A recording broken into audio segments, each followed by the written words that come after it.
Buenas tardes. La verdad que es un placer estar acompañándolos en esta iniciativa.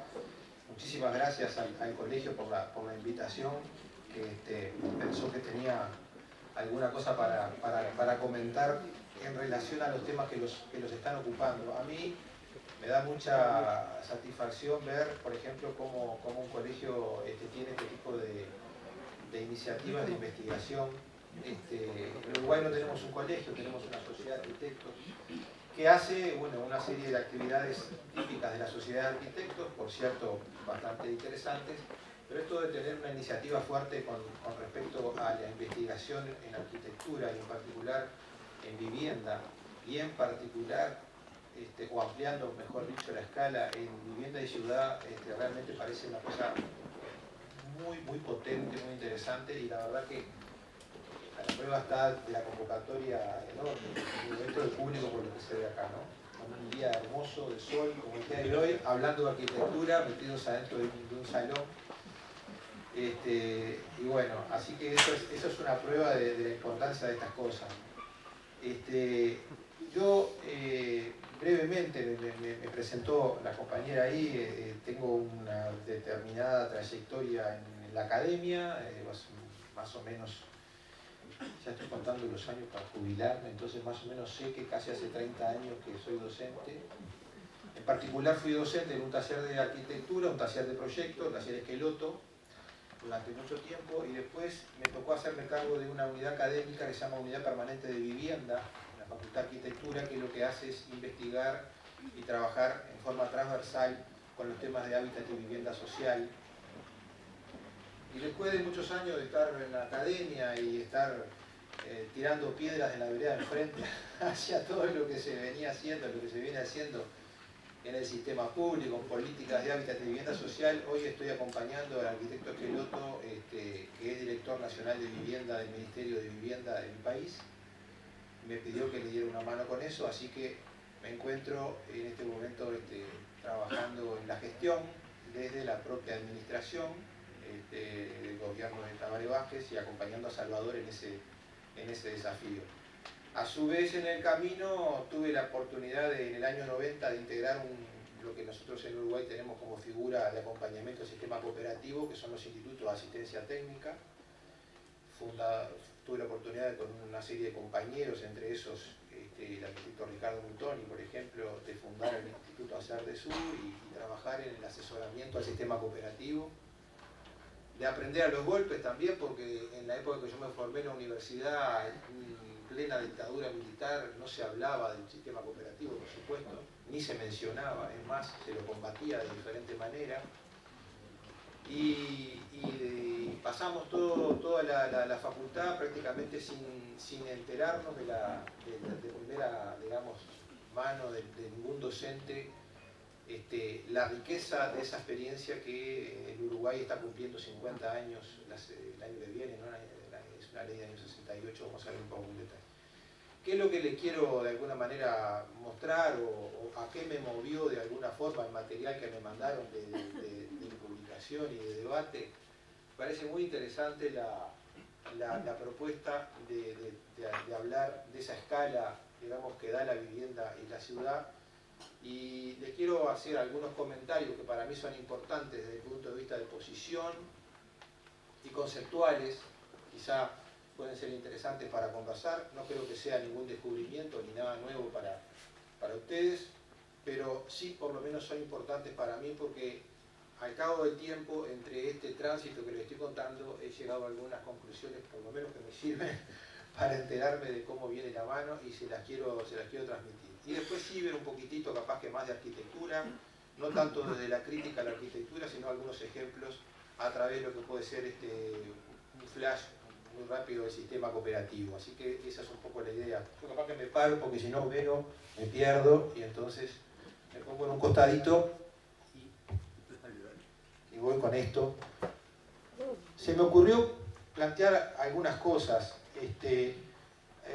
Esto está atravesado de alguna manera por el tema de las políticas públicas, sin duda. Si vamos a terminar conversando sobre cooperativismo de vivienda, el cooperativismo de vivienda es un programa dentro del sistema público, forma parte de lo que financia el Estado dentro de los distintos programas que financia el programa cooperativo, es uno de los programas, es más, es el programa que en este momento se lleva el 50% del plan quinquenal. Así que a mí me parece importante no solamente hablar de la historia del sistema, sino también un poco de lo que está pasando hoy y por qué es lo que está atrás de eso. También de algunas cuestiones que nos preocupan, no todas son rosas, al contrario, hay cosas que son preocupantes y que están pasando y que la administración se tiene que hacer cargo también de ellas, algunas como herencia, algunas son como disfunciones del propio sistema, y plantearles a partir entonces de esto, de alguna manera esto, ¿no? El acceso y la permanencia de los sectores populares a la ciudad en particular, ¿no? No solamente de una cuestión de poder estar, de poder acceder, sino de poder permanecer en ese ámbito. No alcanza solamente con generar las condiciones para poder acceder, sino que luego también son sectores con bastantes dificultades y hay una serie de elementos que nos parecen importantes plantear para que eso pueda ser sostenible en el tiempo. Y les voy a mencionar brevemente dos herramientas. Una de ellas sin duda es el cooperativismo de vivienda, pero la otra es las carteras de inmuebles.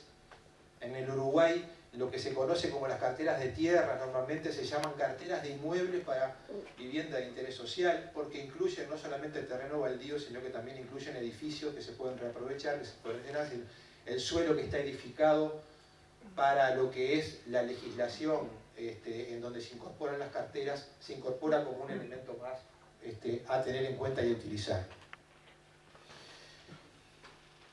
Un amigo que seguramente algunos de ustedes lo conocen, René Coulomb, un mexicano, siempre me acuerdo que decía, hola, voy a decirle desde dónde yo estoy hablando, y decía, hola, ¿quién habla? Por eso puse hola, ¿quién habla acá? Porque me parece importante decir, bueno, a ver este flaco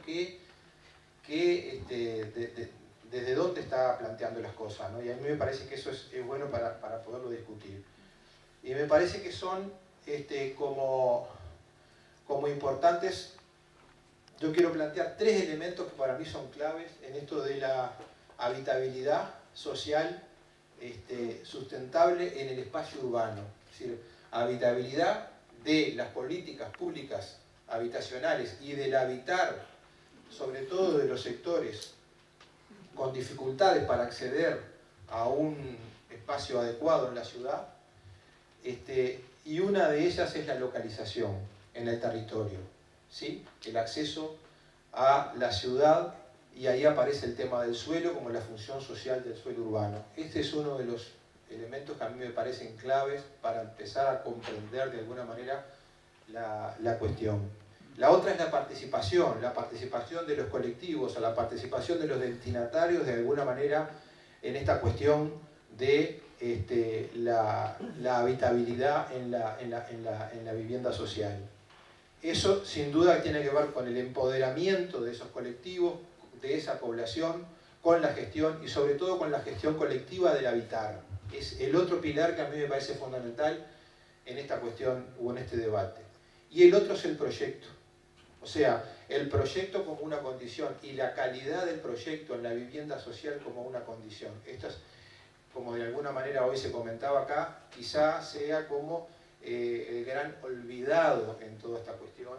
¿Y por qué? Es decir, el espacio habitable de calidad como una condición. Cuando mirábamos el ejemplo que mostraba de San Vicente, el arquitecto peruano, sin duda para mí estaban resumidas a tres cosas. Había una localización en la ciudad, había una participación del colectivo de los habitantes y había proyecto, ¿verdad? Y esas cosas se traducen en un proyecto exitoso. Esta cuestión de la localización tiene que ver con el acceso al suelo, sin duda, ¿verdad? Es decir, la localización en el territorio, de alguna manera, matriza el desarrollo socio-urbano. Es decir, la localización de las acciones, de las políticas públicas, matrizan, ¿verdad?, el éxito o el fracaso de ese desarrollo. La equitativa del suelo y la distribución equitativa de bienes y servicios habitacionales para todos los ciudadanos. Es decir, la cuestión de los bienes y servicios habitacionales como algo a tener en cuenta, además del tema de la vivienda. La vivienda sería uno de esos elementos. Los otros son el suelo, como dije recién, además de la vivienda, las infraestructuras, los servicios, los espacios públicos y los equipamientos. Es decir, cuando hablamos de localización, en realidad estamos hablando de todo esto. Verdaderamente, hoy el debate está pasando, no, como ustedes saben, no por el acceso a la vivienda. Hace bastante tiempo que estamos hablando de un tema de acceso a la ciudad. Y sobre todo de esa redistribución desigual de accesos a bienes y servicios habitacionales, ¿verdad? Cuando tenemos problemas con poblaciones marginadas, están teniendo de alguna forma una carencia en el acceso a esos bienes y servicios. Esa función social del suelo urbano, a mi modo de ver, para los sectores que tienen dificultades para poder acceder a la ciudad, no sé cómo será en Argentina o en Perú, pero sí sé cómo es en Uruguay, el único actor que tiene el deber y la capacidad de facilitarlo a estos sectores es el Estado. No conozco ningún caso en que sea el mercado el que pueda resolver estas cosas. Hoy hablaba hace un rato Moscato de las experiencias de trabajar sobre la ciudad que ya tenemos y de la densificación de la ciudad, ni más ni menos que si tengo un bien escaso tengo que buscar la mejor manera de aprovecharlo. Pero también es cierto que el suelo no solamente se genera, sino que se puede regenerar. Sabemos y conocen seguramente ustedes muchos casos de suelo existente que se puede de alguna manera aprovechar con normativas, con inteligencia, con búsqueda de oportunidades. Muchas veces esas cuestiones las tenemos a la mano, ¿verdad? Y vamos a echar algunos ejemplos. Y el polo opuesto, bueno, es estas cosas que dice Carrión, ¿no? El ecuatoriano, es decir, son de alguna manera las localizaciones inadecuadas y los malos ejemplos son urbicidios, dice Fernando Carrión. Me parece interesantísima esa mirada que hace Carrión sobre esas periferias mal servidas que de alguna manera son herencias que llevan muy pocos años construir y muchísimos años después superar como carencias o como deficiencias. La segunda clave, a mi modo de ver, y ya estoy atravesando esto sin duda por el caso del cooperativismo, es la participación. O sea, la participación en el sentido de la acción colectiva, ¿no? Es decir, de alguna forma como otra clave para la sostenibilidad futura, ¿no? Cuando nos preguntamos por los viejos conjuntos habitacionales de esa época que mencionaba el profesor acá, o que mencionaban hoy, de los años 50, 60, que bueno, en el caso de Argentina tiene muchísimos, y nosotros también tenemos más de 100 conjuntos habitacionales promovidos de forma directa por el Estado, que son un fracaso desde varios puntos de vista. En cierto sentido, faltó ahí la clave de la sostenibilidad de la gestión colectiva. Sin duda, una de las claves, no solamente la carencia constructiva o la falta de mantenimiento, también la falta de gestión colectiva. Es decir, esta participación activa, de alguna forma, esta apropiación, ¿sí? No es meramente un discurso, lo que normalmente se habla como un eslogan, el tema de la participación. Como vamos a ver después, en el caso del cooperativismo, por ejemplo, la participación es una condición sine qua non sin la cual no puede existir el sistema. No puede existir legalmente, formalmente no puede existir. Y bueno, obviamente esto es difícil y es complicado. Y es difícil cuando se atraviesa la participación de quien va a habitar o de quien se proyecta o quien está habitando con el trabajo de los técnicos y el trabajo de los arquitectos. No nos gustan los arquitectos que nos cuestionen, no nos gusta que opine un cliente, cuando menos, imagínense en una cooperativa que son 50 o 60 opinando y algunos son colegas, además, me ha tocado, por ejemplo, casos así, en los que mediar con la participación de los colectivos en el desarrollo y en el diseño de un proyecto, por ejemplo, ha sido de las experiencias más interesantes y más estresantes al mismo tiempo. Pero, por supuesto, para participar hay que estar informado, es la primera condición. Para tomar decisiones hay que tener el poder de tomarlas y para eso se necesita información, y la información es intercambio, ¿verdad?, con esos colectivos. Es un proceso, sin duda, pero de alguna manera implica empoderamiento, ¿sí? Implica formación, implica fortalecimiento de capacidades. El rol de los institutos técnicos, en el caso uruguayo con las cooperativas, no es ni más ni menos que eso. es fortalecer las capacidades de un grupo. ¿Por qué? Porque ese grupo tiene que tomar absolutamente todas las decisiones, ¿verdad? Desde definirse a sí mismo hasta pagar un préstamo y construir, y eso necesita ser apoyado, y es un tema de alguna manera de apoyar el proceso de autogestión de ese grupo. De manera que ahí hay una de las claves, ¿no? En el caso, como decíamos, de las cooperativas es una condición, no puede ser de otra manera, porque si no seguramente se está condenando al fracaso al sistema. Van a ver ustedes algunas imágenes, todas ellas tienen que ver con procesos participativos en distintos grados, ya sea en obras, ya sea en prueba de prototipos, en asambleas, en el trabajo diario de la obra, y que son imágenes sacadas de distintos ejemplos del cooperativismo, que a su vez no solamente requiere o tiene un grado de organización para llevar adelante el proceso de construcción de su proyecto, sino que en el caso uruguayo forma un verdadero movimiento social urbano, que a veces se manifiesta masivamente en asambleas como esta, de miles de cooperativistas que están tomando decisiones sobre la federación y los rumbos que pueden haber, y de repente sobre algún tipo de normativa, algún diálogo que se está llevando a cabo con el Ministerio de la Vivienda, etcétera, etcétera. Y la tercera clave, yo creo que es la del proyecto urbano arquitectónico. Sin duda lo es en el caso del hábitat y la vivienda social, en este tema de vivienda y ciudad. El tema del proyecto urbano arquitectónico es la dimensión del espacio habitable, ¿sí? Siempre hablamos, o tradicionalmente se habla de que el déficit habitacional es un tema cuantitativo y no cualitativo, cuando en realidad hay que empezar a dejar algunas cosas fijas, y esta a mi modo de ver es una, ¿no? La calidad del espacio habitable, yo creo que es un derecho, hay que entenderlo de esa manera, y eso es una responsabilidad disciplinar y es una responsabilidad ético-política, ¿no? Esta cuestión de que los productos pobres, ¿no? Esos productos que no configuran habitabilidad sustentable para nada, cuando nos preguntamos por qué fracasan algunas cosas, estas sin duda son una de las claves. Y es necesario instalar el tema del diseño en las políticas públicas. Estoy hablando desde el caso uruguayo, en el cual tenemos una serie de ejemplos bastante interesantes, pero que lamentablemente en algunos tramos se nos descarrila, ¿no? De alguna manera esto, y nos olvidamos muchas veces de que esta es una de las premisas. Y una cosa que me ha pasado, por lo menos en la experiencia personal, es que, sobre todo a nivel de América Latina, ¿no? Hay como una división bastante clara entre los arquitectos estrella, lo voy a llamar así, y los viviendistas. No sé por qué pasan esas cosas.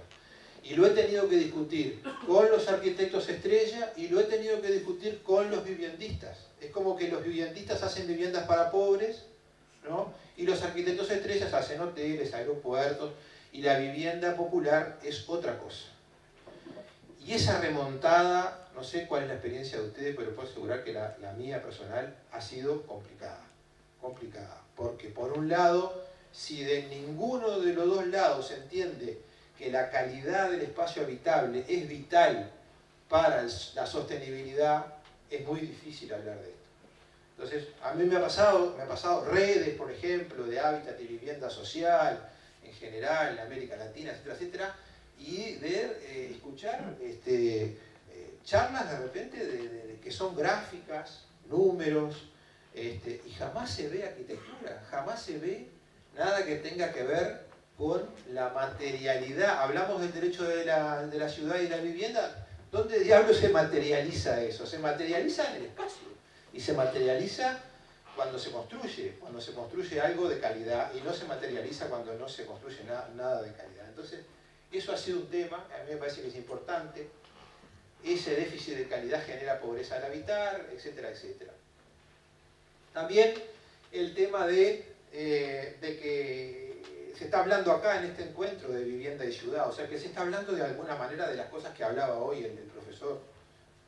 Se está hablando de no hablar más del monocultivo de vivienda cuando hablamos de vivienda social. Ya no podemos hablar más de eso. Es decir, lo que tenemos que de alguna manera pensar es que se trata de construir ciudad.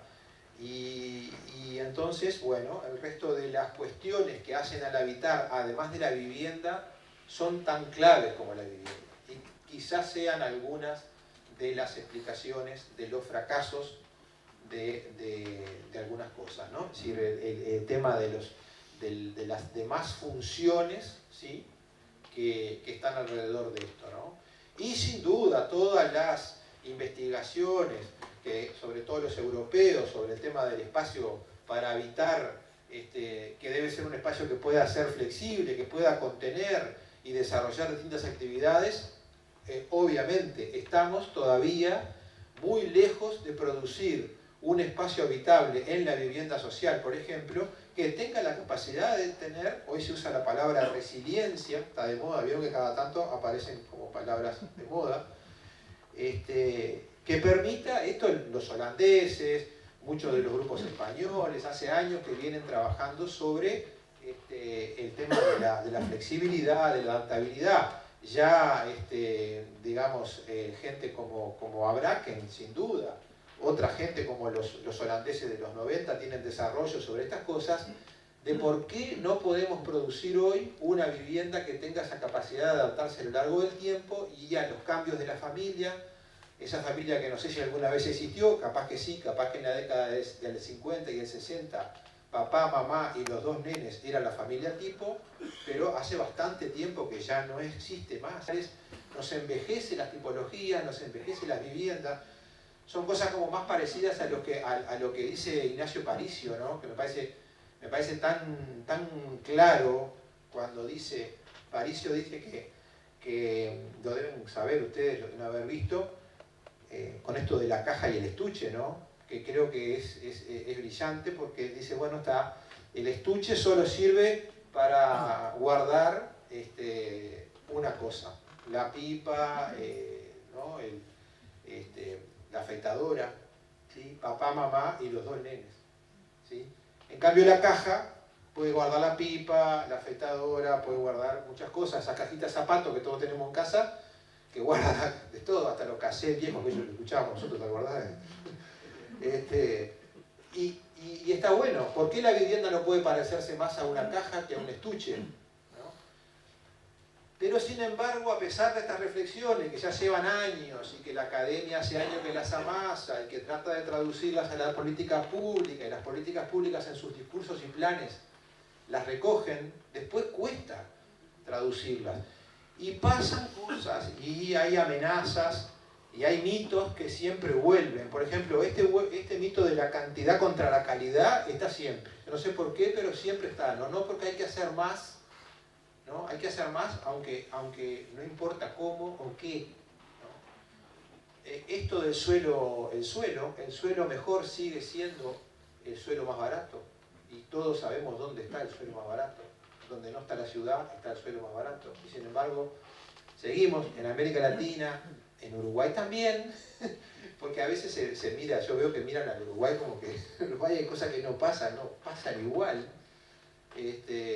Productos pobres para pobres, esto lo decía una vez, me acuerdo que escuché al arquitecto Bortagaray, que decía, todos los pobres son iguales y chiquititos, ¿no? Otro mito, se lo robé a Bortagaray, lo puse, me acuerdo, lo dijo, esto está buenísimo, y es verdad, todos los pobres son iguales y chiquititos, decía él. Bueno, esto del monocultivo de vivienda, o que las tecnologías constructivas son una solución. Siempre anda alguno con una valijita, un chino o quien sea, que viene y trae una tecnología, ¿no? Esto también es otro mito. O el mito de construcción de viviendas para generar empleo, también es otro mito. ¿Cuántos planes se han hecho invocando el tema de las cuestiones anticíclicas y de generar empleo? El propio plan de Brasil de Minha Casa Minha Vida es un plan del Ministerio de Economía, no es un plan del Ministerio de Vivienda. Eso está dicho en la presentación de Minha Casa Minha Vida. Esto es un plan del Ministerio de Economía. No podemos. hacer vivienda y menos hacer ciudad, con un plan del Ministerio de Economía, que me perdonen los economistas. Ahora, y además porque cuando caen los ciclos, por lo menos en Uruguay pasa eso, ¿no? Los ciclos, por ejemplo, el boom de Punta del Este, ¿no? Van todos los obreros del Uruguay a trabajar a Punta del Este. Termina el ciclo y ¿dónde quedan los obreros? En toda la periferia de Maldonado, el Kennedy, todos los asentamientos, crecen y se expanden. O sea que ahí aparece la otra contradicción del mito. Es decir, tampoco es verdad. Ahora, ¿por qué nos pasan esas cosas? ¿Por qué pasan? ¿Qué es lo que hace que, por ejemplo, cosas como estas, Pedregulho, Río de Janeiro, 1950, ¿no? Minha Casa Minha Vida, Río de Janeiro, 2012. Esto está a 60 kilómetros del centro de Río de Janeiro, en el medio del campo, población favelada. Tuve oportunidad de hablar con gente que vivía ahí y que te miraban y te decían, yo no tengo dónde ir, no tengo nada para hacer acá. No tienen ciudad, no tienen acceso a esa ciudad. También pasa en Uruguay. Miren que en Uruguay nos están pasando cosas como estas, ¿no? Y ambas son cooperativas de vivienda. La de abajo se autodenomina cooperativa de vivienda, ¿verdad? Creo que tiene una cantidad de falencias que la hacen distinto a lo que tradicionalmente tenemos, pero nos pasan estas cosas, estas contradicciones, esto de ir una cantidad de casilleros para atrás, ¿verdad? Después de años de hacer cosas de las que nos vanagloriamos. Y otra cuestión que les quiero mostrar, que me parece a mí que está interesante para el debate, ningún descubrimiento nuevo, pero de alguna manera nos pasan, es esto de la secuencia de proyectos en los conjuntos habitacionales, ¿no? Una secuencia tradicional, yo creo que le llamo secuencia tipologista, ¿sí? Es esto de, bueno, concebir una tipología, ¿sí? Después de concebir una tipología, tratar de armar un conjunto, y después de armar el conjunto, miro para afuera a ver qué hay. Capaz que está la ciudad, capaz que hago barrio, capaz... Esto de ir del espacio doméstico hasta el espacio público ha sido de alguna manera como una tradición en la lógica de generación de proyectos en las políticas públicas. Y se ha ido mucho menos por la secuencia contextual, que yo creo que no es un eslogan de los años 80, sino que a mí me parece que es la secuencia lógica para poder responder, ¿verdad?, a una propuesta que dé respuesta a la vivienda y que dé respuesta a la ciudad, partir al revés. De alguna manera, primero para eso tenemos que tener ciudad, vuelvo al tema del suelo. Si no tengo un suelo bien ubicado en la ciudad, no tengo posibilidades. Tengo que tener un grupo de alguna manera que pueda tener la capacidad de sostener en el tiempo, y sobre todo estamos hablando de sectores con dificultades para poder acceder no solo a la ciudad, sino poder acceder a la economía formal. ¿Sí? Muchas veces sostenerse en la ciudad es imponerle a los grupos gastos y costos que de repente en donde está ubicado hoy no los tiene. Entonces, de alguna manera, eso también forma parte del desafío. Y luego sí poder desarrollar una propuesta de espacio vital. Me parece que esa sería como la secuencia lógica. Y esto de los dos instrumentos es un poco lo que les quería comentar. Lo de las carteras de inmueble, a mí me tocó en el año 2008, 2007, 2008, trabajar con el ingeniero Benjamín Naún en la generación de una consultoría para generar la cartera de inmuebles en el Ministerio de Vivienda. La cartera de inmuebles es una herramienta que hoy está instalada dentro de la estructura del Ministerio y que tiene como cometido, de alguna manera, tener un banco, ¿no?, de inmuebles, de suelo, que en principio es a partir de la propia propiedad pública. El Estado, como ustedes saben, es un gran tenedor de inmuebles, ¿sí?, de suelo. Todos los organismos del Estado tienen suelo vacante o en desuso o subutilizados.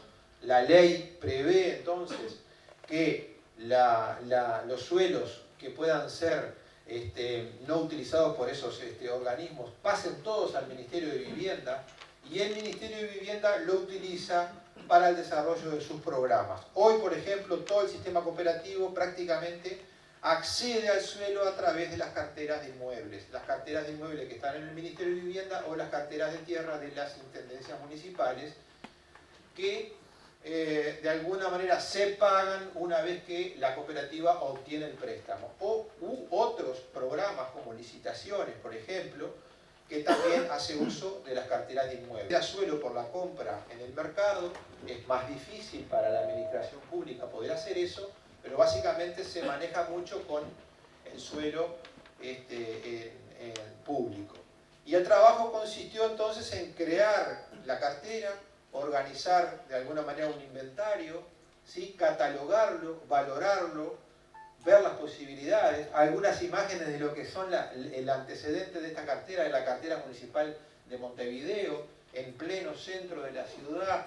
La propia administración de la Intendencia de Montevideo compró y adquirió suelo para otorgarlo en comodato a las cooperativas y obtener después el retorno económico cuando las cooperativas obtuvieron el préstamo. Estos son algunos ejemplos en el área central de Montevideo.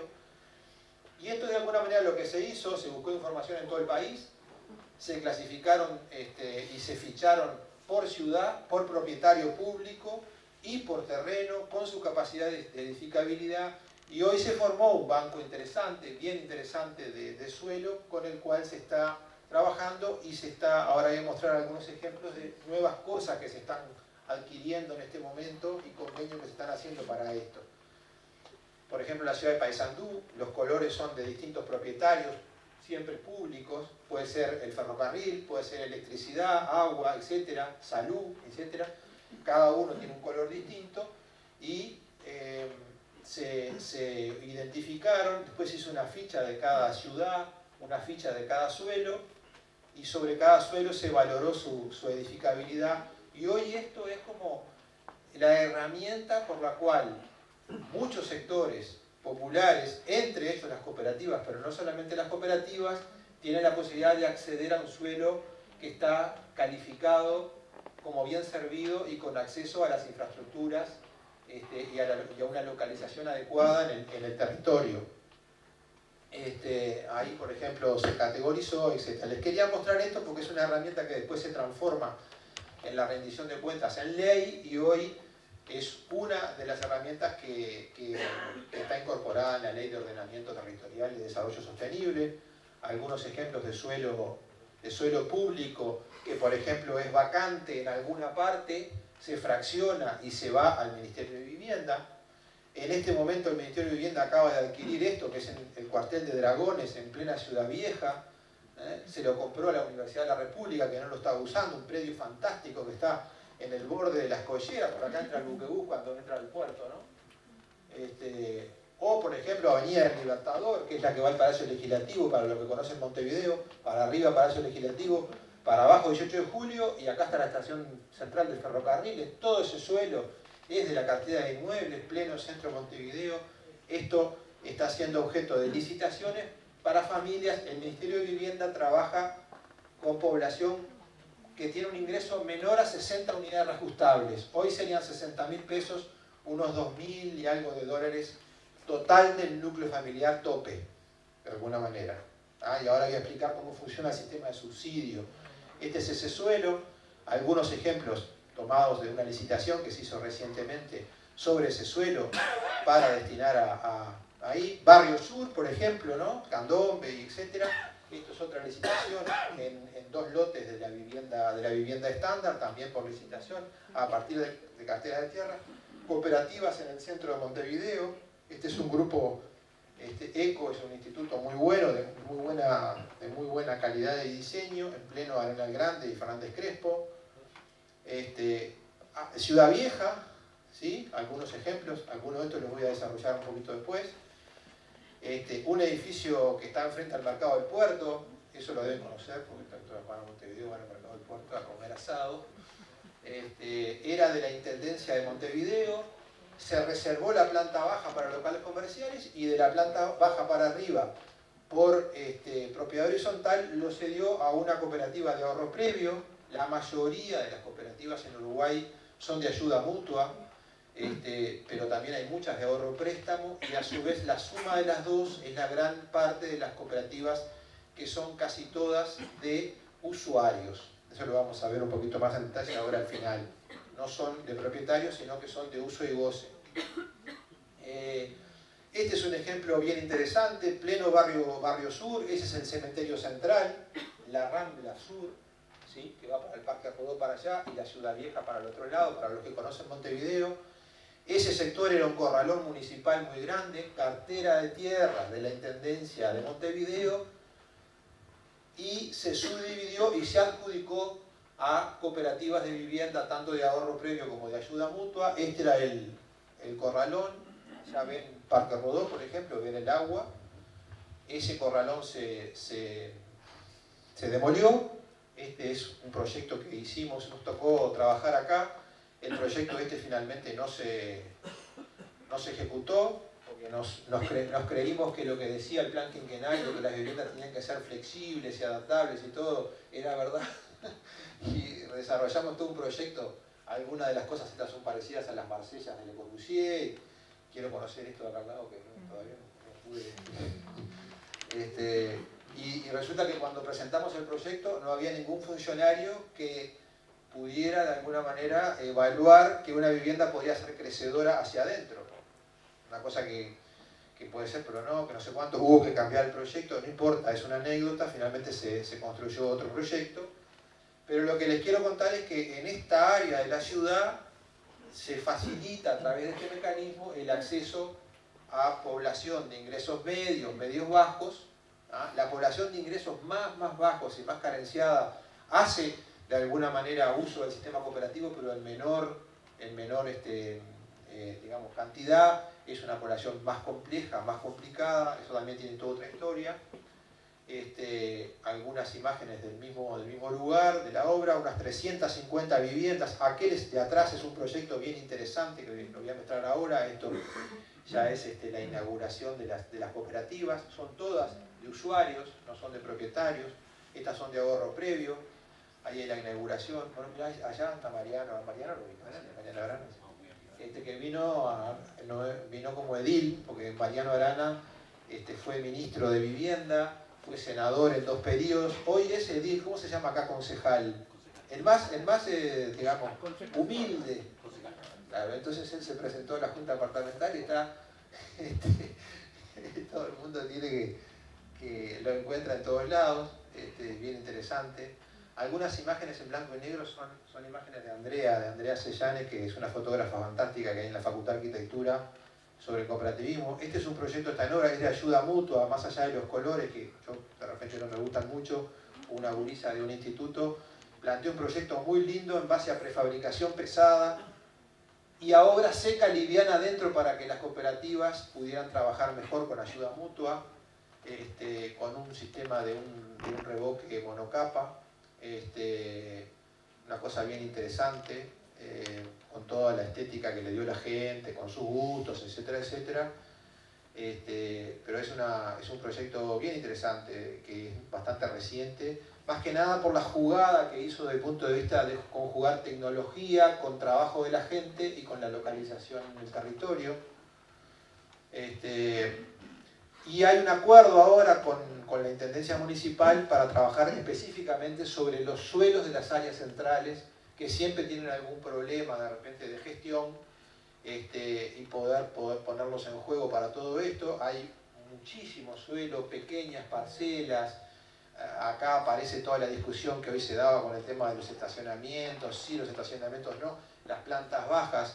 Obviamente las plantas bajas en las áreas centrales y en ese límite que es prácticamente que son los 30 centímetros entre el espacio privado, entre el ámbito privado de la vivienda y el espacio público que está del otro lado. La vivienda en planta baja en el área central es muy complicada, ustedes lo saben. Ahí hay todo un tema de gestión y de administración, de qué pasa con ese suelo que está pegado a la vereda, y de ahí para arriba las viviendas pueden convivir de mejor forma. Un ejemplo reciente, esto fue impulsado por Salvador Esqueloto, con la Intendencia de Paysandú.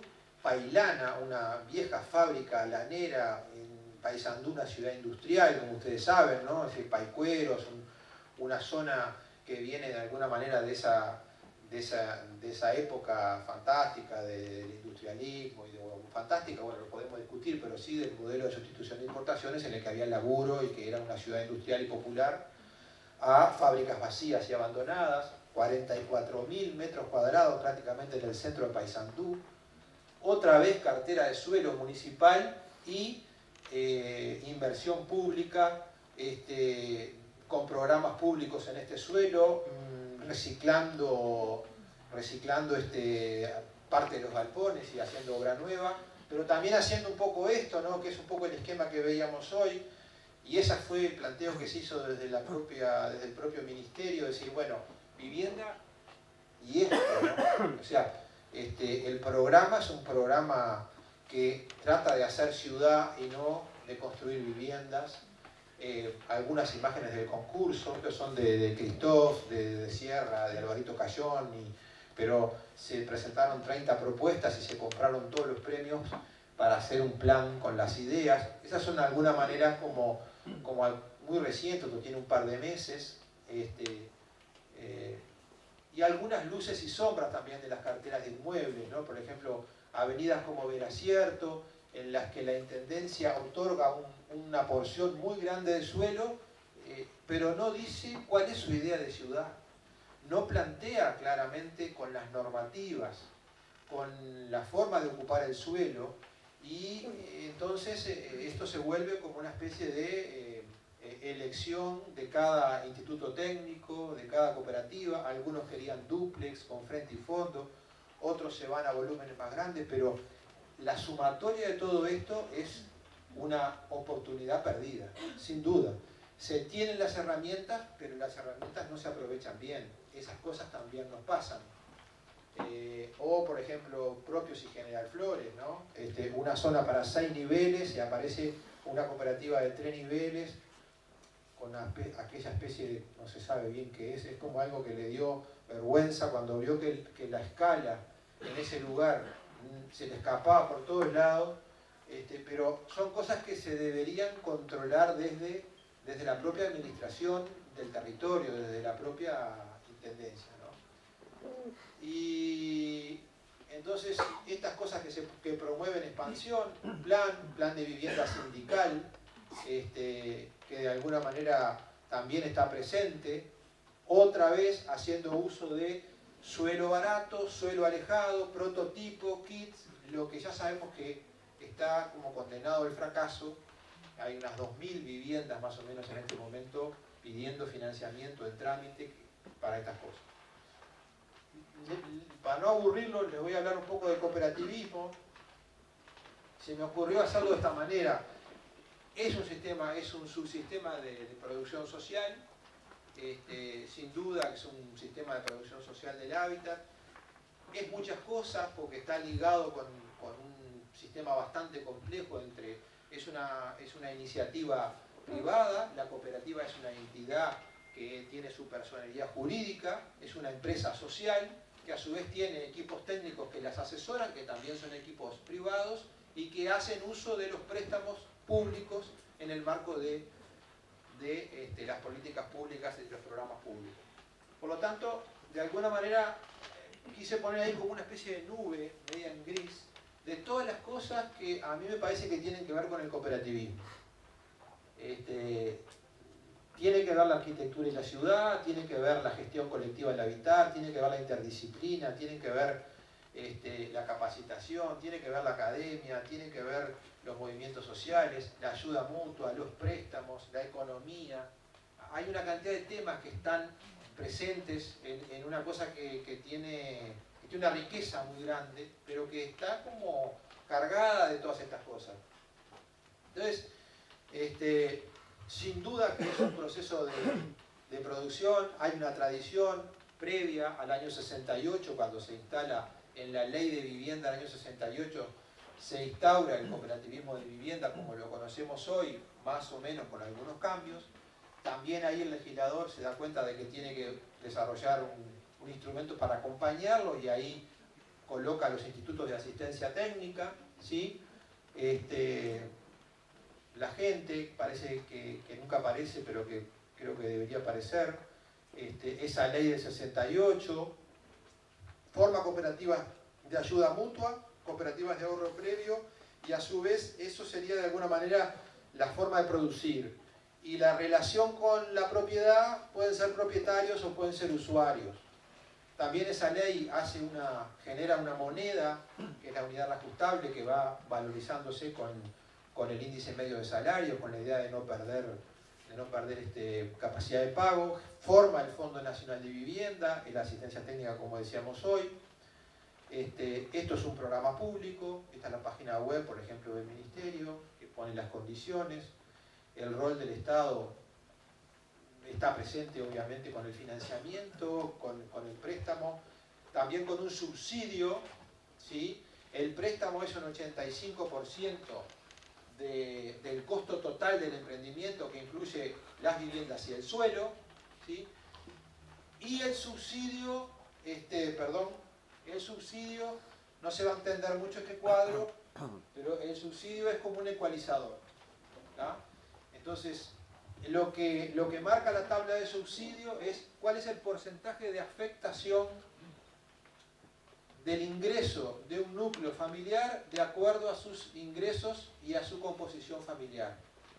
Entonces puedo tener un máximo de afectación de un 25% del ingreso, por ejemplo, una familia monoparental que gana 60 unidades reajustables y es un integrante solo en el hogar, entonces no tiene problema para pagar y gana lo suficiente como para que se le afecte el 25%, o puede haber una familia en condiciones muy complicadas que pueda tener un 100% de subsidio, por ejemplo, o un 10, o un 14, o lo que sea, ¿no? ¿Se entiende cuál es la forma del sistema? Y el otro 15% lo pone la cooperativa, en el caso de una cooperativa, lo integra la cooperativa con trabajo o con ahorro. El ahorro es del 15%, cuando es ahorro en dinero, en el caso de las cooperativas de ahorro previo, o es en trabajo. Se valora ese trabajo en el 15% del total. La ayuda mutua es como uno quizá de los emblemas más interesantes del sistema. En el caso uruguayo está bastante desarrollado, hay una experiencia enorme en esto.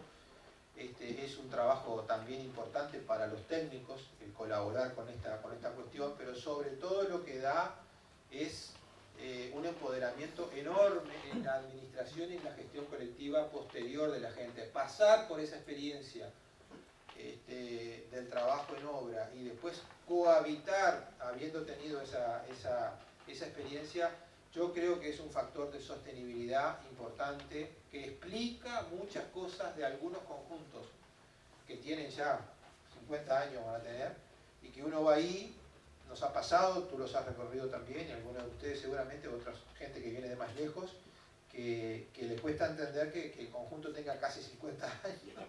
Y está muy bien, y yo creo que una de las claves es esta gestión colectiva del habitar, ¿no? El tema de la obra, bueno, de esto hay mucho para contar y obviamente, por suerte, en el caso mío me ha tocado experiencias riquísimas, quizás de las más ricas desde el punto de vista profesional que me han tocado, por haber tenido la suerte de trabajar con alguna de esta gente.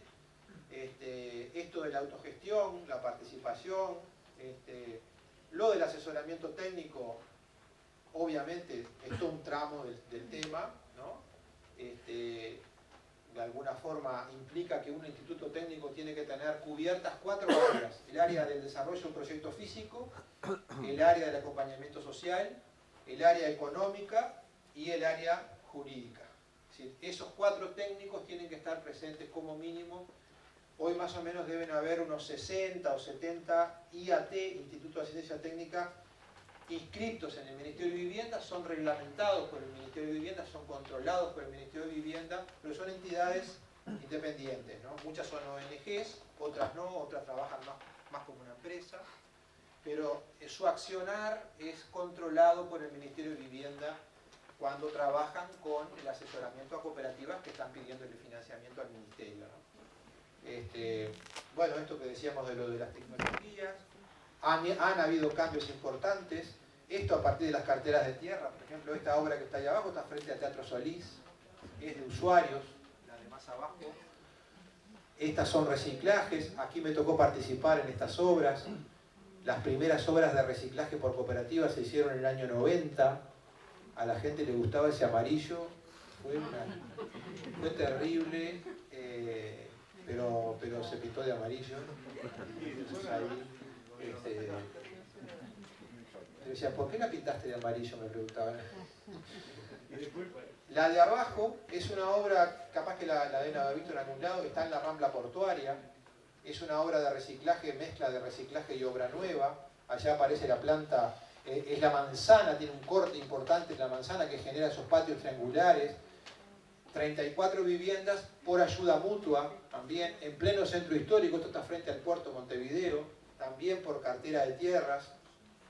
Eso también es en la calle Buenos Aires, otra obra de reciclaje de una vieja finca. Esa es la que veíamos recién. Algunos desarrollos tipológicos. Esta de acá arriba es la que yo les decía de la planta triangular.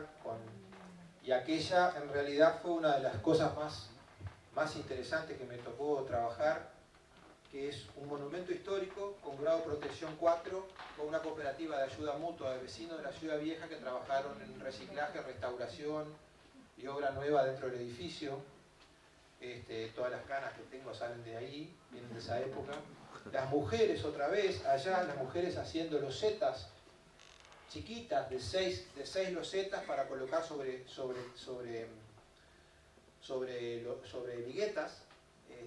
Las hicieron ellos. Siempre cuento esto, que los varones de alguna manera las estaban haciendo, pero las hacían todas torcidas, las corrieron a todos, las empezaron a hacer. Y se armaron la fabriquita esa ahí. Algunas imágenes de esa obra. Esto me da un poco de vergüenza contarlo, pero en realidad en el año 98 se le ocurrió a la Fundación Mies van der Rohe hacer la primera versión del premio latinoamericano. Y a alguien se le ocurrió que esta obra podía participar, estaban todos los monstruos ahí, ¿no? Y resulta que salió finalista y después la gente veía la obra, que además había estado en el MoMA y no sé dónde más, veía en un catálogo, veías la obra que ellos habían hecho con las manos. O sea, porque esto lo construyó la gente, eran cinco oficiales, un capataz y las 34 familias prácticamente. Ahora está más o menos en ese estado, a veces la pueden mantener, a veces no, son algunas imágenes de ahí, no quiero aburrir mucho con esto. Esta es la otra, la que era monumento histórico, que se contrató a una empresa para que hiciera la fachada. Fue interesante la discusión porque después el suelo era municipal, se lo vendieron a la cooperativa, pero la restauración de la fachada, la cooperativa peleó para no pagarla y que la pagara el municipio. El argumento era de que habían recuperado una vivienda que se venía abajo y que iba a ser del disfrute de alguna manera como patrimonio de todos. Entonces que esa no lo tenían que pagar ellos y les puedo asegurar que ocupaban todo el pasillo de la intendencia con pancartas peleando eso. Esta ya la vimos recién frente al mercado del puerto. Algunas variantes. Esto es una cosa interesante. Esta obra, por ejemplo, es una cooperativa de ayuda mutua en 9 pisos. Para nosotros es una cosa totalmente novedosa porque empieza a demostrar que el sistema con ciertas cosas de seguridad, nosotros ya las vimos, algunos servicios de guarderías, comercios, etcétera, y equipamiento colectivo que están con la vivienda. El tema del derecho a la vivienda, quizá las cooperativas en el caso uruguayo han sido las que más en forma organizada han trabajado sobre esto, ¿no?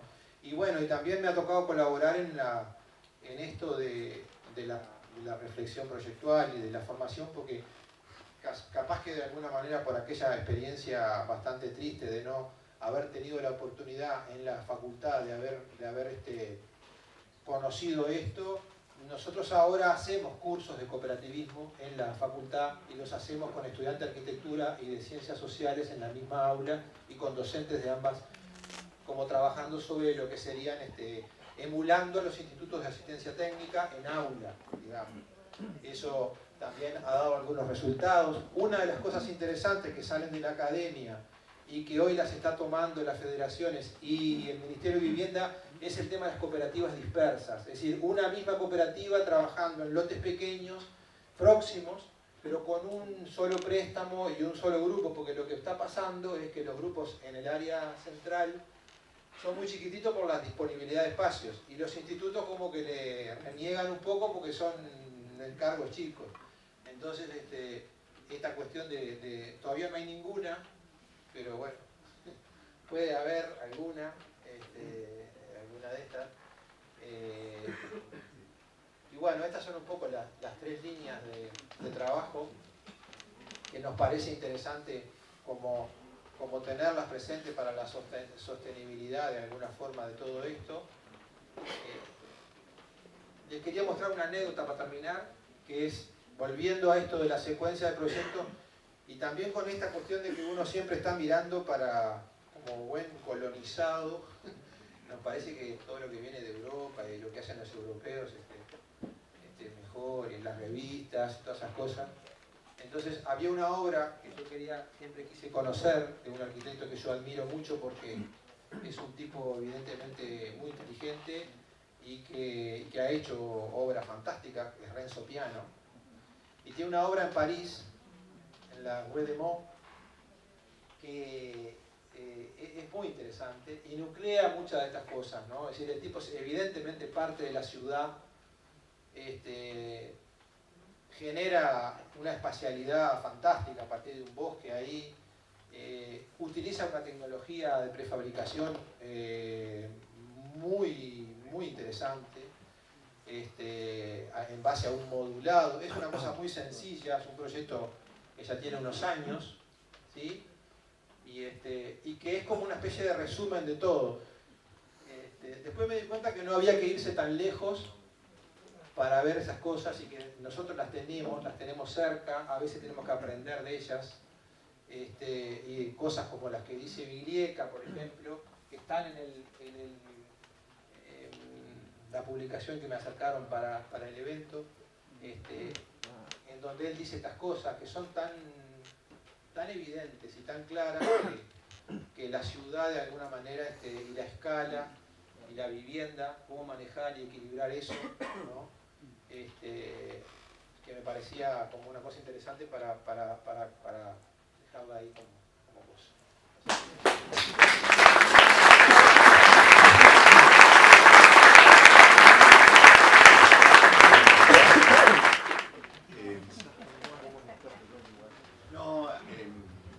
Creo que siempre las relaciones entre argentinos y uruguayos tienen un montón de matices. Yo creo que básicamente los argentinos queremos a los uruguayos, pero hay dos clases de argentinos: los que amamos Montevideo y los que aman Punta del Este. Esa es una variable. Son dos versiones del Uruguay contradictorias. Lo que creo que me interesa a mí de esta cosa es plantear unos 3 o 4 temas. El primero es mi primera relación con el movimiento cooperativista de Uruguay fue con Mariano Arana, que nos invitó a un grupo de arquitectos argentinos en el 82, estaba la dictadura, y nos llevó a ver todas las obras ahí, las tiras largas estas, inclusive un edificio de propiedad horizontal de 7 niveles que estaba en Carrasco y que era el sueño comunista, porque era un edificio de 7 niveles que no tenía cocina baja para que sus habitantes trabajaran. No sé cómo hacían para calentar, pero las cosas eran un sistema de viviendas de clase media, y era impresionante porque el tipo uno aceptaba comer el menú que producía el edificio. Es decir, había una cocinera que iba a la planta baja, cocinaba, y después te mandaba la vianda con la comida. No había dieta especial, ni mucho menos.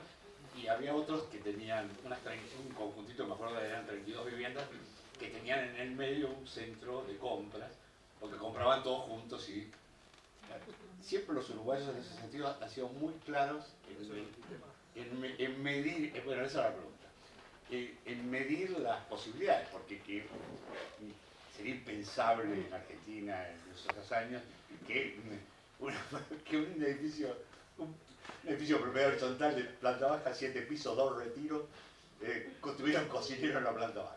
Esto sería una cosa ilógica. Yo creo que era porque el movimiento cooperativista tenía una gran influencia a la izquierda, en particular del PC. Entonces, esa era la primera pregunta. ¿Las cooperativas se masifican y se desideologizan o continúa esa ideología original detrás de eso? Conteste, por favor. Sí, no, yo lo que creo es que eso que tú decís obviamente refleja una época, ¿no? Y bueno, los tiempos han cambiado, lo que creo que permanece es justamente esto de que se adquiere en el trabajo colectivo y en la organización, sobre todo en la gestión, porque el tema de la construcción puede ser discutible. Yo creo que lo interesante acá es la gestión, lo central es la gestión. Se adquiere como una capacidad y una fortaleza en la gestión colectiva del hábitat, que es lo que sostiene. No ya con esas cuestiones tan puntas, ¿no? Es como un extremo, ¿no? Decir, bueno, esto es tan cooperativa, tan cooperativista que hasta la comida es colectiva. Yo creo que eso no sé si se dio en ese caso y no sé si se dio en algún caso más. Pero en este momento lo que hay mucho es que, sobre todo a través de las federaciones, las cooperativas siguen teniendo una cuestión muy de solidaridad entre ellas y abaratan muchos costos en la gestión colectiva, tanto de la construcción como del habitar. Y es muy común que tengan cooperativas de compras, pero también es muy común que se organicen para tomar la decisión de que tal tarea la van a contratar a un tercero. Es decir, ya lejos un poco de esta cosa de que todos hacemos todo, sino que de repente a veces lo más racional no es hacer todo, sino tomar la decisión de cómo hacer las cosas mejor. Eso es lo que me parece que está pasando. Mucho más no puedo agregar porque yo no soy cooperativista, no sé si podría ser cooperativista, porque esto no es para cualquiera. A veces, visto un poco así, se piensa de que todos son cooperativistas en Uruguay. ¿No hay demanda de título de propiedad individual? No, la cooperativa desde que nace, ya nace sabiendo lo que quiere. Ahí en eso sí. Lamentablemente tenemos una experiencia bastante reciente, que quizás sea las cosas más feo, en la arquitectura es como una palabra que no sé, pero las cosas más deficitarias que vimos son de un plan de vivienda sindical. Es decir, el PIT-CNT impulsó un plan de viviendas de cooperativas de propietarios, no de usuarios, lo cual es una contradicción enorme, viene generando una serie de problemas y dificultades, pero está un poco cruzada con otras cosas, pero no ha perdido fuerza. El cooperativismo se lleva hoy el 50% prácticamente del plan quinquenal, es decir, y hay cola. Digamos, ¿qué volumen sería ese 50%? En este momento el plan quinquenal es unas 10.000 viviendas más o menos solamente por el sistema cooperativo. O sea que serían unas 2.000 viviendas por año. Sí, más o menos. De vivienda nueva. Nueva. Porque el plan es bastante más que eso, porque el plan implica también el trabajo sobre el stock construido, alquileres, mil cosas más que no son solamente construcción de obra nueva. Pero de la construcción de obra nueva, el porcentaje de participación del fondo es el 50%. Bueno, ahora pasemos a otro tema. Me pareció que el tema de la cartera de inmuebles tiene una lógica que en Argentina es poco habitual, que es la generación y regeneración de suelo. ¿Está siendo exitosa? Digamos, más allá porque siempre se supone que todo el mundo hace el banco de inmuebles y después el banco de inmuebles, los funcionarios prefieren no usarlo, ¿no? Prefieren ir al suelo vacante, ¿no? Es más fácil, el suelo vacante queda afuera. Sí, no, justamente esa herramienta a mí me interesaba mostrarla porque la herramienta de la cartera de inmuebles es la que está permitiendo a una cantidad de familias, sectores importantes de la población que de otra manera no podrían acceder nunca a suelos de esa calidad, a través de un subsidio, porque obviamente el precio del suelo también está subsidiado. Esto que a veces se ve como un despilfarro, en realidad yo considero que es la mejor inversión que puede hacer una ciudad cuando tiene gente que quiere vivir en las áreas consolidadas en forma organizada, otro negocio más, porque el peor negocio es que lo haga en forma desorganizada. Cuando lo quiere hacer en forma organizada es un negocio socioterritorial, sociourbano clarísimo, de manera de que ya eso nomás, como yo no tengo ninguna responsabilidad y no firmo ningún papel, Salvador, sé que la tiene. Salvador lo tiene que, pero yo se lo daría gratis. Pero ya eso nomás ya es una ganancia. En el caso de las cooperativas, cuando ahora es que se está yendo fuertemente por suelo de buena calidad a comprar. El Ministerio acaba de comprar unos 27.000 metros cuadrados en una zona muy consolidada de la ciudad, no es el centro, que era una compañía colectiva de autobuses que se fundió y lo tuvo que hacer en remate público. Y ahí van a ser unas 600 viviendas más o menos que van a estar localizadas a 2 cuadras 8 de octubre, con un suelo fantástico, que de alguna manera otra vez, como aparece ese cuadrito del subsidio, metido en ese cuadrito en realidad está todo, está la vivienda y está el suelo. Y bueno, funciona así. A ver, habría una pregunta más. Ustedes en la Universidad de la República tienen una gran cantidad de publicaciones y de producción respecto del tema de la flexibilidad de la vivienda, ¿no? De la planta libre, los distintos sistemas de subdivisión, las viviendas que se transforman y todas estas cosas. ¿Y la norma cómo está funcionando respecto de eso? Mal. La normativa, tanto la municipal como los reglamentos de productos actuales del Ministerio de Vivienda están contabilizando respuestas a las familias en función de las cantidades de dormitorios, como si fuera una fotografía actual del núcleo familiar, y no admiten, por ejemplo, viviendas que estén semidefinidas o que prevean este tipo de cosas. Está clarísimo. Bueno, ahora disculpen esta monopolización de las preguntas. Por favor, abramos el diálogo. Yo tenía una pregunta. Cuando hablas del proyecto como una pata muy importante de todo esto que estás contando, ¿ese proyecto lo hacen por medio de este instituto que contabas de asistencia técnica o viene como... no me quedó claro eso. Cuando yo lo planteaba en general, ¿no? O sea, lo planteaba como una pata, entiendo, importante de la sostenibilidad a futuro de las acciones en políticas públicas de vivienda y hábitat. O sea, yo entiendo modestamente que en esas acciones hay 3 patas que sí o sí deberían funcionar, y que si funciona una y las otras no funcionan, probablemente...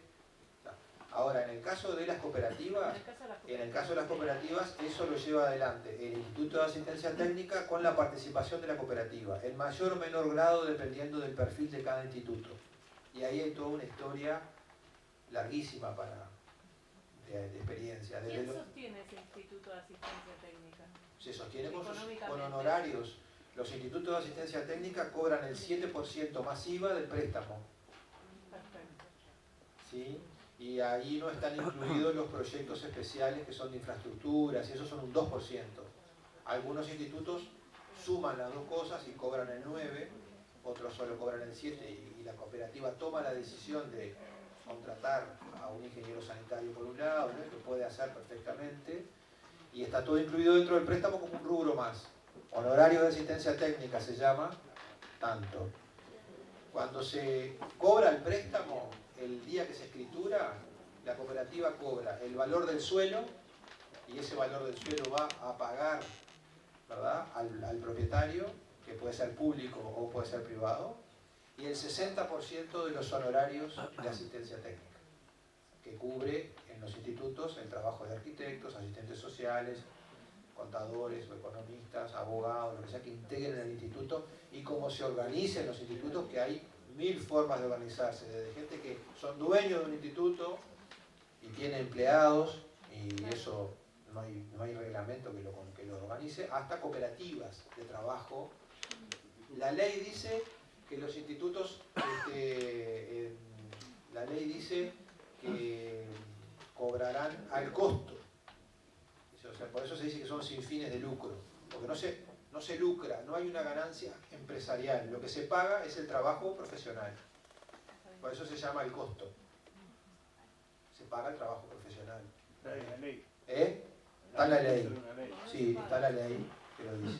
No tenemos una ley como la que tiene Brasil, que Brasil por ley instituyó el asesoramiento técnico universal para los procesos de producción social del hábitat, por ejemplo. Digo, ¿cómo está funcionando? Bien o mal, alguna cosa sé, pero no mucho.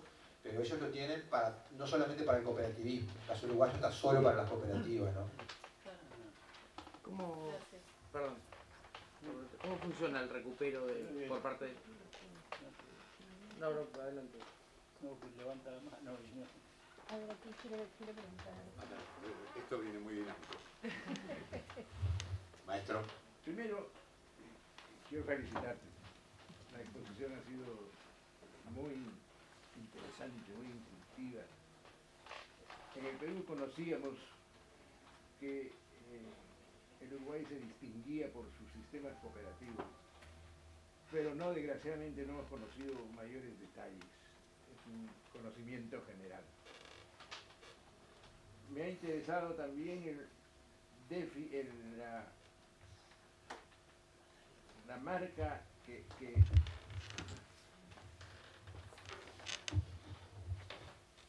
la distinción entre el déficit cuantitativo y el déficit cualitativo. Se hace más caso al primero, porque es el que exhibe mejor la tarea del Estado, cuando el Estado construye, y también cuando el Estado alienta la construcción privada. Es el déficit cuantitativo el que viste, y se deja de lado el cualitativo, es decir, la calidad de la vivienda. Nosotros estamos convencidos de que el 80% del déficit de vivienda en el Perú es cualitativo. Es decir, hay mala calidad de vivienda que debería atenderse. En las zonas céntricas, los tugurios, pero también en las zonas de educación, la mala construcción, la mala localización y la mala edificación, sobre todo mala conservación. Entonces, es el déficit cualitativo el que debería atenderse, y se menciona en los programas de municipales y en los programas estatales. También me ha interesado que no solamente el cooperativismo es una actividad vigente, sino que se enseña cooperativismo, y que ahora han incorporado al currículo del arquitecto, he entendido eso, la enseñanza del cooperativismo. Como cursos optativos. Bueno, tengo dos pedidos que los hago públicamente. He sido coordinador de la maestría de vivienda, ya la dejé, pero puedo colaborar con ella si me alcanzas unos apuntes sobre esa enseñanza de cooperativismo. También estoy dejando ya la dirección de una revista especializada en vivienda que se llama WASI, Vivienda Inquieta. Hemos editado hasta ahora 3 números, pero voy a dejar el 4 listo. Públicamente te pido un artículo para el 4 número.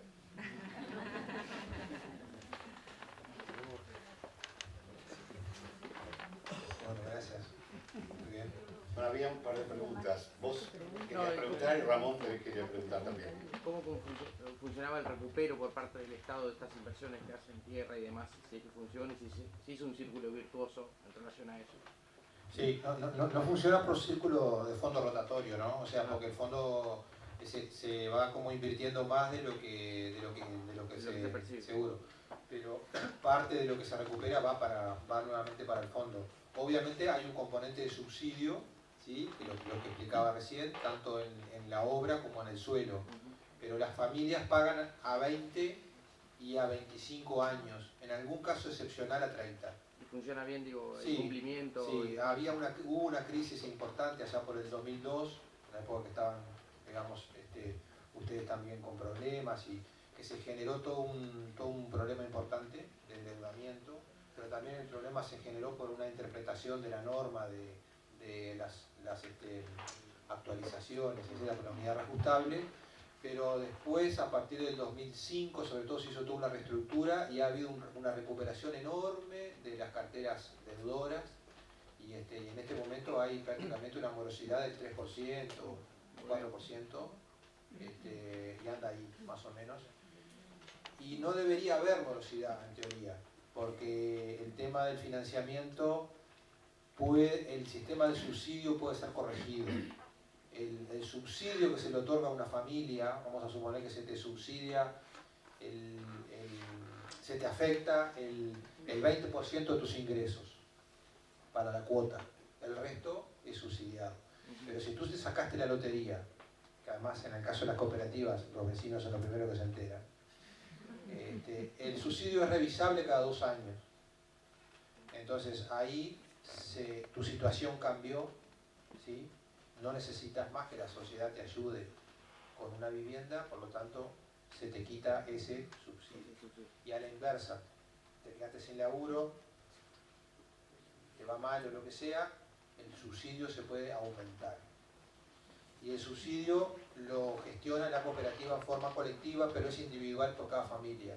Quiere decir que en una cooperativa pueden haber familias con diferentes niveles de ingresos. El tema ese tiene 3, 4 años, 5 años, antes era diferente y era más por franjas. Gracias. Ramón. Hace años fui invitado por gente de Tucumán y me pasó la experiencia de caminar entre una cooperativa de propietarios y una cooperativa de usuarios.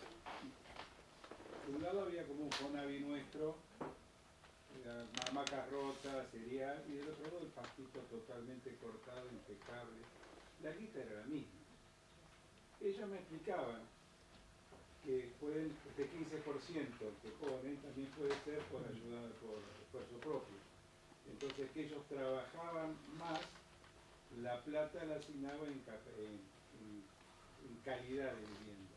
Sí. ¿Sigue siendo así? Sí. Y el otro tema era que esto se origina en esta ley que me hablaba, creo que del año 60 y pico, Sí. porque usted tiene propiedad cooperativa, por eso son usuarios. Sí. ¿Sigue siendo la estructura legal así? Sí, lo que decía hoy, o sea, la propiedad, el régimen de tenencia, digamos, puede ser de usuarios o de propietarios. La mayoría son de usuarios. O sea, son de uso y goce. La propiedad es colectiva. ¿Tiene la propiedad colectiva? La propiedad colectiva de todo el conjunto. Y el derecho a usar una unidad de vivienda de por vida. Derecho heredable. Heredable y transable, se lo puede vender. Bueno, yo tengo una pregunta en relación al régimen cooperativo. Tú has puesto el acento en lo que construyes culturalmente.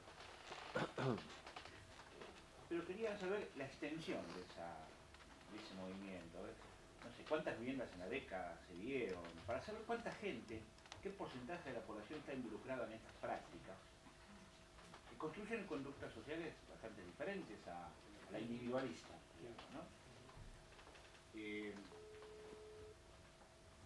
Y además creo que es una herramienta de construcción política, no solamente de vivienda. ¿Y cómo impacta eso en la política? Sí, en realidad en porcentaje en este momento debe andar en el entorno del 8% más o menos. Entre el 7 y el 8% de lo que serían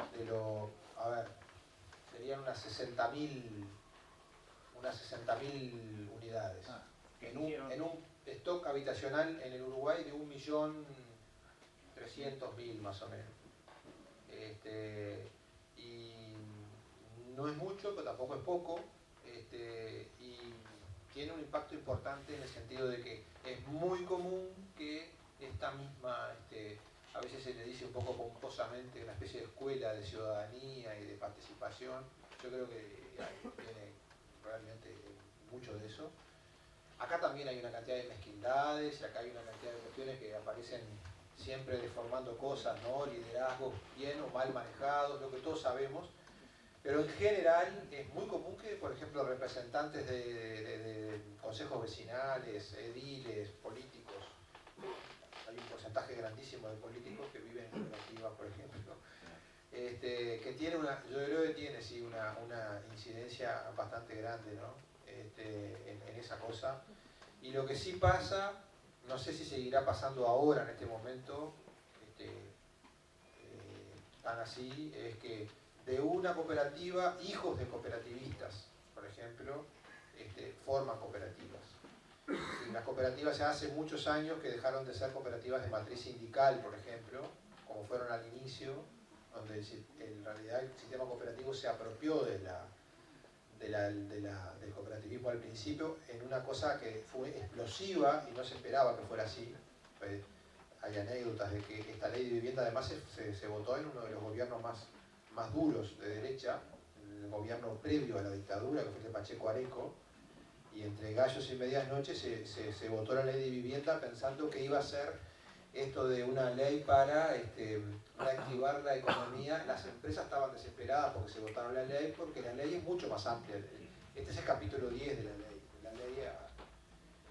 Y el capítulo 10, todo el mundo levantó la mano y se apropió el sistema, el movimiento sindical sobre todo, pero ahora no, ahora más bien son barriales, regionales, o sea, son territoriales, no son los que forman cooperativas. Pues le doy la palabra al fondo. Una aclaración.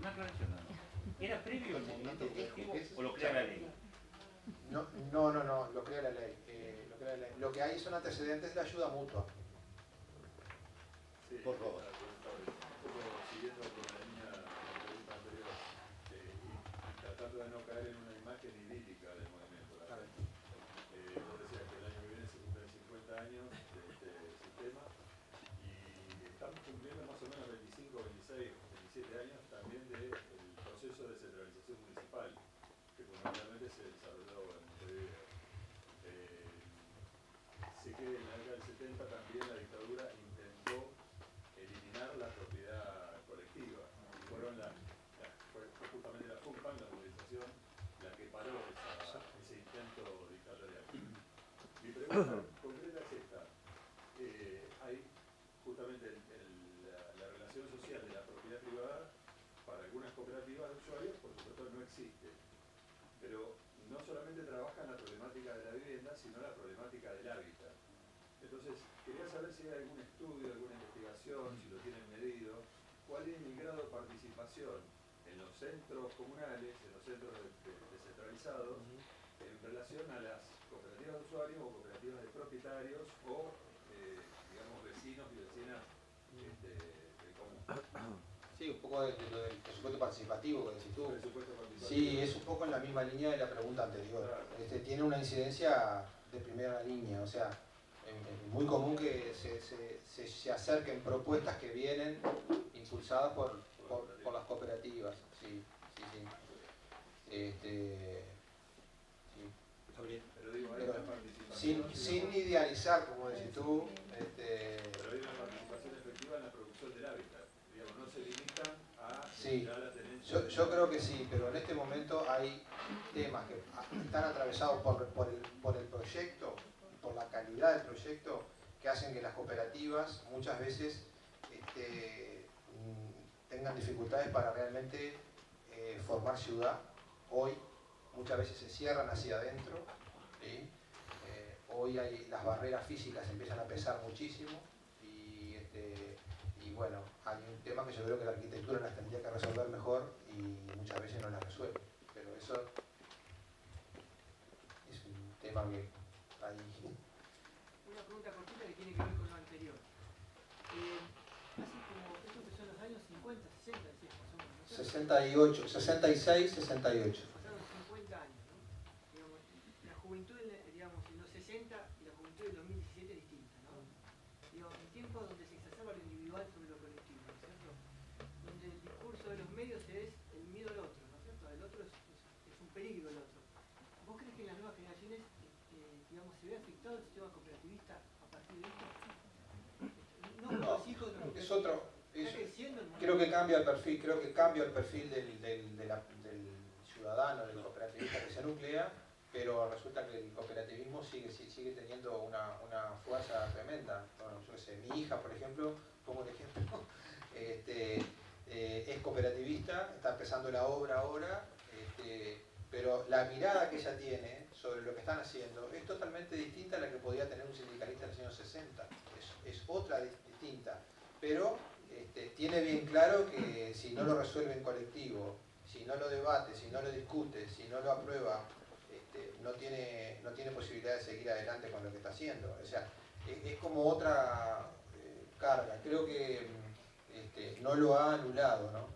Y una cosa interesante que va con esto es la gran capacidad y la flexibilidad enorme que tiene este sistema, de lo que yo he visto, de adaptarse a distintos momentos y a distintas modalidades, tanto de organización de la gente, como de sistemas constructivos, como de lugares de la ciudad, como de escalas, etc. Eso también me parece que es una cosa interesante, porque de aquellas primeras experiencias de grandes conjuntos al pequeño conjunto de un reciclaje, y de aquel cooperativista distinto al que, como decís tú, vive hoy, sin embargo el sistema sigue funcionando. Y no se explica solo porque es la única manera de acceder a una vivienda. Creo que hay otras cosas que están ahí, no sabría definirlas bien, pero que están ahí latentes, ¿no? No es el país del cooperativismo, o sea, No, es el único país del socialismo real después de la caída de la Unión Soviética. Bueno, yo también no. No hay que idealizar. No es idealización, es el espíritu colectivo es más fuerte que este lado del Río de la Plata.